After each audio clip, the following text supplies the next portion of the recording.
আসসালামু আলাইকুম কুষ্টিয়াবাসী। আমাদের কুষ্টিয়া জেলা বাংলাদেশের ইতিহাস, সংস্কৃতি এবং সাহিত্যের এক গুরুত্বপূর্ণ অংশ। এটি সাংস্কৃতিক রাজধানী হিসেবে পরিচিত এবং খুলনা বিভাগের অন্তর্গত। কুষ্টিয়া জেলা বাংলাদেশের দক্ষিণ পশ্চিমাঞ্চলে অবস্থিত এবং এর পাশ দিয়ে পদ্মা, গড়াই, মাথাভাঙা ও কুমার নদী বয়ে গেছে। পূর্বে এটি অবিভক্ত নদিয়া জেলার অংশ ছিল এবং 1947 সালে আলাদা জেলা হিসেবে গঠিত হয়।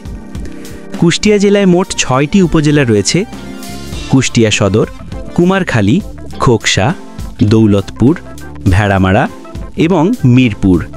বিখ্যাত ব্যক্তিত্ব ও সাংস্কৃতিক ঐতিহ্য: কুষ্টিয়া বহু কিংবদন্তি এবং গুণীজনের স্মৃতিধন্য ভূমি। কুষ্টিয়ায় ঐতিহাসিক ও প্রাকৃতিক সৌন্দর্যের সমন্বয়ে বেশ কিছু আকর্ষণীয় স্থানও রয়েছে।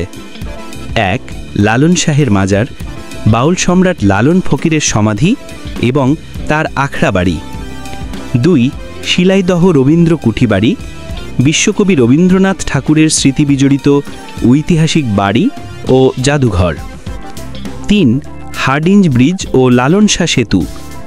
ভেড়ামারা উপজেলায় পদ্মা নদীর ওপর অবস্থিত এই দুটি সেতু, একটি ঐতিহাসিক রেল সেতু এবং অন্যটি আধুনিক সড়ক সেতু লালন শাহ সেতু। 4.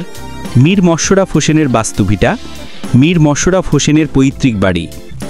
5. ঝাউদিয়া শাহী মসজিদ, মুঘল স্থাপত্যশৈলীর একটি প্রাচীন ঐতিহাসিক মসজিদ। কুষ্টিয়া তার নিজস্ব ভাষা, সাহিত্য ও লোকসংস্কৃতির জন্য দেশের অন্য জেলাগুলোর তুলনায় একটি স্বতন্ত্র স্থান দখল করে আছে। এটি বাংলাদেশের সংস্কৃতি আর ঐতিহ্যের এক উজ্জ্বল প্রতিচ্ছবি।